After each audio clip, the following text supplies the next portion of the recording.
শিবানী মণ্ডল। আমি বিকেএসপি এবং ন্যাশনাল টিমে আছি।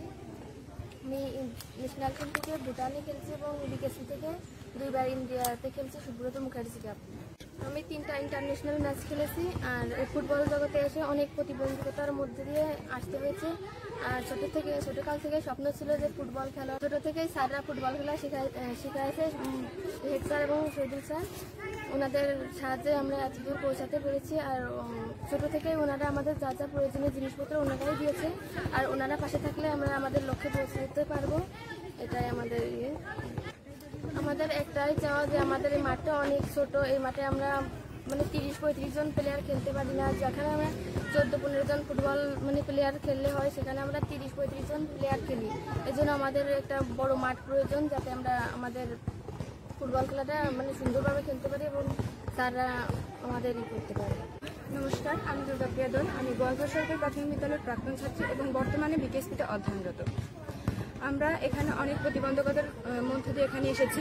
আর আমাদের শ্রদ্ধেয় 2 স্যার প্রভাস রঞ্জন দেবজ্যোতি এবং শহীদুল ইসলামের সহযোগিতায় আজ আমরা এতদূর পৌঁছাতে পেরেছি। আমাদের সবারই স্বপ্ন যে আমরা একদিন দেশে সুনামধন্য ফুটবলার হব। আমাদের এখানের অধিকাংশ পরিবারে হতদরিদ্র। আমাদের বাবা মা আমাদের প্রয়োজনীয় দ্রব্যাদি আমাদের কিনে দিতে পারেন না। আমাদের 2 স্যার আমাদের সেসব প্রয়োজনীয় দ্রব্য সামগ্রী কিনে দিয়ে থাকেন এবং তাদের সহযোগিতায় আজ আমরা এতদূর পর্যন্ত পৌঁছাতে পেরেছি। তারা যদি আমাদের পাশে থাকেন তাহলে আমরা আরও অনেক দূর পর্যন্ত এগিয়ে যেতে পারবো। আসসালামু আলাইকুম। আমি অর্পিতা বিশ্বাস, গোয়ালঘর সরকারি প্রাথমিক বিদ্যালয়ের প্রাক্তন ছাত্রী। আমি বর্তমানে ন্যাশনাল টিমে আছি। আমি শিপ্রা রানী।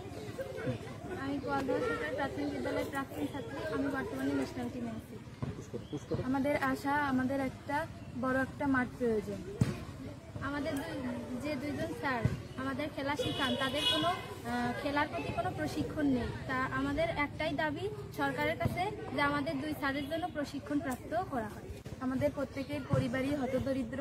এজন্য আমাদের সরকারের কাছে একটাই চাওয়া যে আমাদের অর্থনৈতিক দিক থেকে সাহায্য করা। আমি এই স্কুলের প্রাক্তন ছাত্রী। এই স্কুলে অনেক ছাত্রছাত্রী থাকার কারণে এই স্কুলে বিল্ডিং নেই। আর সরকারের কাছে একটাই দাবি যে এই টিনের পাড়টা পরিবর্তন করে একটা বিল্ডিং স্থাপন করা।